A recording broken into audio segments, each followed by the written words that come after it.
Good morning, good afternoon, good evening. I am Neil Veva. Is it evening or morning? Do you know? It's morning It's time. morning. That's why we look so radiant. Here with the FICA podcast, we're going to be FICA Kalaing this morning with Jean, um, artist extraordinaire, photographer, activist, all around, just really awesome human being. So, Jean, tell us a little bit about your story. Like, we want to know everything. Like, where did it come from?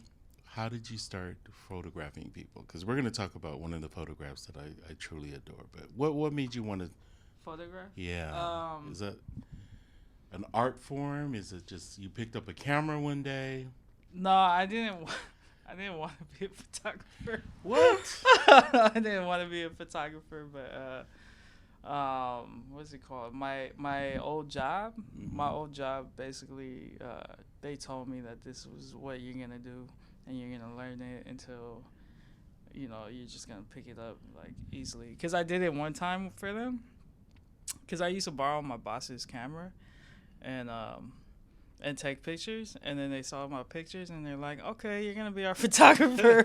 And I was like, oh damn. And I didn't know. I still to this day people think I know how to use a camera. I know But general. you do. I mean, some of the I've seen a lot of the visual things that you've done, and you have a really good eye for it. Is it something that is passionate now, or is it you're still in the learning I'm process? still in the learning process. That's why I Wow. went back to school, because like I quit my job, and because we learned like communal like in an organic Right. grassroots way. So Right. we'll be like, why is our picture like this? Let's YouTube why it's like this. Like But don't you think being organic is kind of it's what good yeah. because it's the storytelling part that you Right. learn that's more authentic than because anybody like I always say like a camera is just a camera, like anybody can own a camera and take pictures of leaves, you know. You um know, and it's almost like an extension of who you are, right? Emotionally, yeah, physically. yeah, it's like a pencil, Yeah. like not everybody can write a story with a So, pencil. and the reason why, because there on your business card, which I'm very flattered, is a picture that you took of me during Pride, and this picture only it was like a minute or 30 seconds. It wasn't even staged. It was just you walked up, swung the camera, and boom, there it was. I mean, do you recall? It wasn't staged. It wasn't staged. Yeah. I think it's just like you and your gloriousness No, your too. talent. No, really, it is part of you because um, like you're an icon. I don't know if you Okay, know this. we won't take it about me. It's all about Jane. No, it's really. I mean, you're. That's how like you'll be photographed. Like No, it's and this is really morbid. So it was like, God, this would be my funeral. don't Like say I that, know, dude. right? Because Do it's not such an say that. iconic. Yeah, It's such an iconic picture. But I yeah, thank you very much for that. yeah. I will forever be indebted into your I need to artistry. print like okay, so I like it's one thing about me is like super being visual. Uh Like huh. I get like really like there's a sound one where it's like irritated. What is it? Ingo Ingo? Ingo. Yeah, Yeah. I get hella over like pixels and stuff. Yeah. Or like if some like so I need to print this for you like nice, nice Oh and big. no, thank you Um very much. because or I need to give you the file that's gonna be like you can print it like super Oh. nice. Well, thank you. Other than photography, like your Yeah. activism roots, where does that stem from? Same place. The same place as Yeah. that community organization, Silicon Valley Debug. I never was really into activism or whatever. Right. I'm not. My family's not. I did have like a great auntie who was like in the like who fought for the first union of Okay. of the of the tuna plant. The tuna. Oh, in And the so Starkist pond. Sarkis, yeah, Yeah. she was like one of those ladies. But I don't really have roots, and But it's embedded in who you are as a. yeah, I mean, like I think you don't know, like when we hear about activism, like um, especially growing up and being like, what the hell are they here for? Right. Like you don't understand it until you understand yourself and what systems are. You know, like people think that it is what it is, but there's like things There are that things that were put in yeah, place before that. yeah, for sure. Yeah. So So, as a woman of color, yeah, as a lesbian, as so many things that you've encompassed coming from the Bayview, yeah. where do you see yourself going in 5-10 years? I mean, do you see yourself going back into the community, or what Um, is in store for you as far as your life? hopefully I'm working.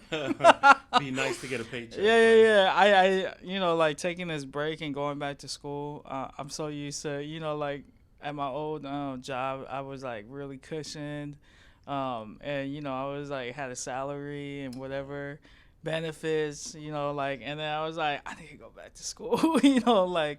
So tell us about that. You're now back in school. You just graduated. I just graduated from City College of San Francisco.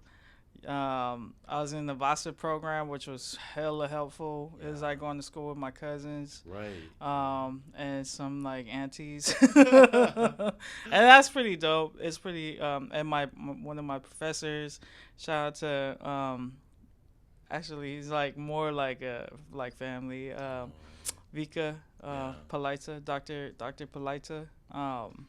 Because Vasa, you can't find Vasa anywhere. No, it's awesome to see all Yeah. those brown faces who are Yeah. really coming together, and it's almost like a movement, Yeah, yeah. and you're part of that. And you too, right? You took Okay, classes? so I did take a class. I was one of And the Naki, students. right? Yeah, Naki was the only one who completed. Shout me out that I did not complete it, but but it was You with tried. Professor. It's all I about did. you I tried. did. It was Professor. It was Lassie. Yeah. And just I get emotional because my generation we never had that. Yeah. So I think for me it was just having that experience of being in a class with other Samoans, who were teaching Yeah. that class. You should teach a class. Um, You would teach a dope it's all class. about you today. But another thing that I wanted to touch on is that we were both in a book, Queer Lives Matters. Yeah. And how was that experience? Because we both had sort of the same experience about being in that book. How was that Yeah. for you? You know what? I read I read the book, Yeah.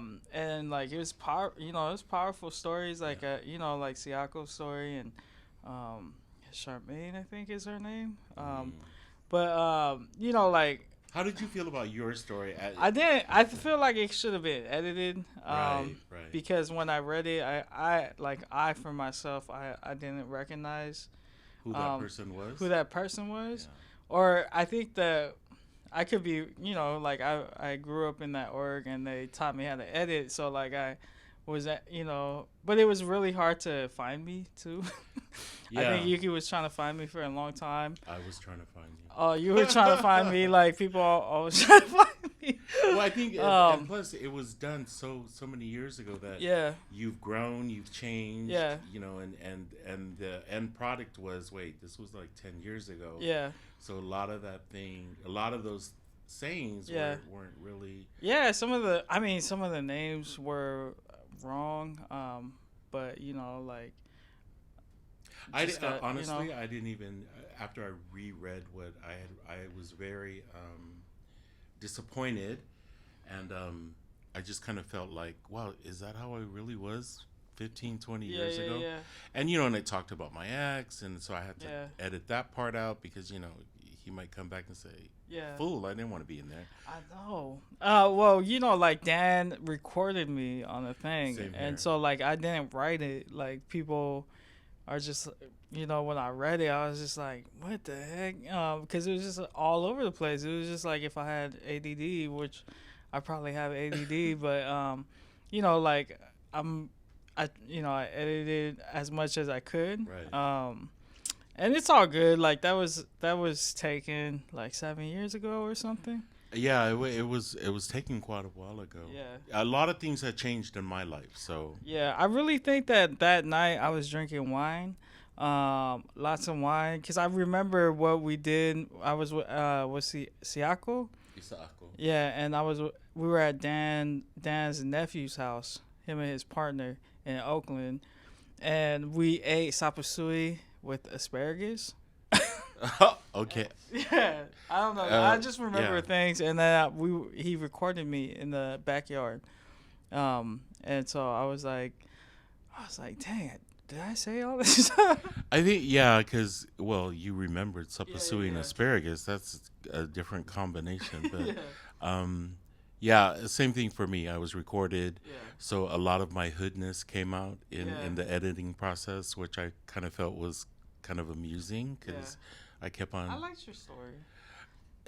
but like I liked yours, but see, we weren't happy with it, right? Because we felt that it was 10 years ago, and our Yeah, views have changed. yeah, yeah. I think I was like, I was hella young. So, do people, your friends or family, when they read it, was there what were their I've thoughts only about it? gotten I haven't even like I'm really bad at social media now. Like I've gotten like a habit of not going on social media, so I haven't seen. I just hear it from people like D Boy's like yeah, like knowing you like I understand it. I was like damn, I was like, What did I say? I know I was like what when I read it I was just like what the heck? So, do you consider yourself a role model, Uh, I mean, and the responsibility that comes along with that? you know what? Like, I don't consider myself a role model, but I know doesn't matter who you are, you're gonna be a role model. And So, what responsibilities do you feel? Because you are a role model. You know, yeah. there are people that are younger that are looking at you as and to aspire. What responsibilities do you feel that you have I being a mean, role you know model? what? Like, I have, when I was young and I was looking for like role models, and I was hella like not out of the closet, and I looked up. You know what's crazy is I looked it up in high school. I was like, going to high school in San Jose. And I looked it up like when the World Wide Web was out. I don't think people were using it, but I found Yuki and Dan when I was in high school. I was like, forgot what year was that. It was a hell of a long time ago. But I remember like contacting Dan and saying, "Hey, can I get coffee with you? I want to ask you some questions," because they were queer artists. When they were like, I just looked up like gay someones, and they both of them came up, and that was all who came up. So I used to read. I used to read a lot. I don't read a lot anymore, but on art, like on poets and writers, and they were usually like black and Latino art, writers, and was always trying to find like Samoan writers. Like there's Albert Went, but it was just like, Old school. yeah, but like I couldn't understand it because like I wasn't raised in New Zealand. I was raised here, so like when I read it, I was like, this is like a different kind of, this is a different place, so. So, have you ever Googled yourself? No. Well, yeah, actually, I have. It was, um, yeah. So you are now somebody else is looking for whatever, and your name will pop up in that realm. So how's that make you feel? It's weird because I don't know, because it might not be a good thing. So everybody, go Google Don't Jean. Google me, guys. I'm not on there. That's Yeah. not me. No, it is. So Yeah. that we do all hold a responsibility, and I'm pretty sure my closet is got some cobwebs, but Yeah. they're gonna have to dig real deep. Yeah. So when do you leave for school, and your love life? Like, are you partnered or Oh are you yeah. single? I have a boo. We known each other for hell. I try to get at her when I was like younger, and she was like, "Skirt, you better stop yourself, little youngster." But then we ended up being together. So How long have you been together? it's gonna be like 6 years. Wow. Yeah. And she's very supportive of your work in school? She's probably the reason why I can't go to school. I mean, because you really need somebody there who's like hella not supports you like in a materialistic right. way, but just like in like a way where it's like this is what you're meant to do and you should go do it, and that's important more than even financially too. Shout out to my boo. So, before we end our interview, what Yeah. would you like to share with the young people out there, and even old school people who Yeah. don't understand your work or what you're trying to accomplish? What would you like to say to them? Man, my parents, they actually have no idea what I do in life, or they don't know anything. Well, they know I take pictures, but they're always like, they're old school Samoans, so they're like, where's the money at? They're always like, it's like old school Samoans, like even like going to college, like they're like, why don't you work at Western Dental? It's just like, so like, yeah, so like I remember telling my mom, oh, I need to buy a camera and all this stuff, and she's like, why are you gonna waste your money on that? I was like, it's like talking about investments. It's just because they're like straight from Upolu, and their life in America is just straight go to work, but in like a very labor type kind of way, like, and I think they just don't understand the different facets of America. Well, obviously you're surviving, so they probably know that there's money coming from somewhere. Oh yeah, because shoot, I'm like they, like I've never been a kid that got to ask my parents for money. I've always been the kid that gave my parents money. So. And what do you want to say to the youth out there? Man, just if you really want to do something, learn it, discipline yourself to work hard at it, and just do it. Like, it's not, don't sit up on, like, I feel like sometimes social media is a distraction for our youngsters, or it's just like really bad to keep comparing yourself to other people. So I stay off of that unless I'm looking at like photographers that inspire me or filmmakers. But like try to keep yourself around positive people that support you. Some of the things that you want to do, nobody has done before, and people are gonna think that they're like far off ideas. But if you thought about it, that means that you were blessed with a vision that a lot of people don't have, and you should go for it. And who are the people that inspire you today? People that inspire me today: Neil, Bebe, Naki. No, for real. Like like we haven't. This is like 2019, and there isn't a lot of folks who want to do podcasts or like see the importance of it.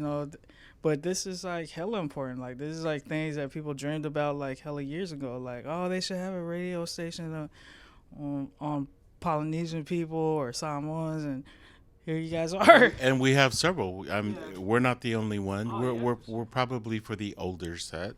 But there's Danny Boy and Bex. For sure. There's also Afro Tane. Oh yeah, Afro Tana. Shout out to Daisha. Shout out to D-Boy and Bex. Yeah, but like that, all of that, you guys are like, it's it's shifting. Like, And Cisco. I don't know. Cisco. Cisco. I enjoy him because he brings the music aspect of it. But yeah, I think all these podcasts are really important just for our community. I know it's all in English. I'd like to see maybe podcasts being done in Samoan. How is your Samoan? Terrible. I could say I understand Samoan. I like if I stayed in Samoa for like 3 months, I'll have it down. But my parents, they didn't speak English, so like they only spoke in Samoan, and so you understand it pretty much. I understand. I can understand. I understand like a whole conversation. I can understand like when they're yelling and all the. I understand it, but I just can't. I think I'm too mod to try to speak it. So is there any fear? Like, I know for me growing up, when I seen another Samoan approaching me and I knew they were going to speak to me in Samoan, I tried really hard to walk the other way. What about you? I just say, malo so foot. And then I just say, oh, yoi. And then they kind of get the gist of it, right? Like, that's all I do. But I'll understand what they're saying. I'll just, like, try to say in broken Samoan English. Any trips back to New Zealand?